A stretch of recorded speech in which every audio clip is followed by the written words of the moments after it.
What's going on, everybody? Today we're going over concrete cleaning with rust stain removal. First things first, we got to pre-treat that concrete to get those organic stains starting to loosen up. So we can go back over with the pressure washer surface cleaner easily and efficiently.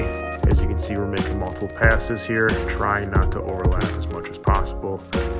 This helps eliminate those lines or striping you can get once you've surface cleaned any sort of concrete surfaces. As a reminder, it's recommended to clean all concrete surfaces prior to applying any rust removal product. You can see the sidewalk has some pretty heavy growth on it. This is all organic staining. It's mold, dirt buildup over time. This driveway sidewalk hadn't been cleaned in probably 3 or 4 years. You can see underneath it has that rust, that orange rust color. As we walk through, you can still see along the edges from the irrigation staining, that rust will not come off with normal pressure washing. There's several different products you can use.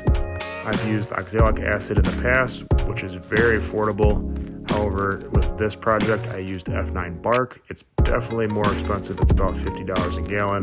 It did work well. I would like to also continue to try oxalic acid as it's more budget friendly. There you have it. If you have any more questions, feel free to comment below. Please like and subscribe.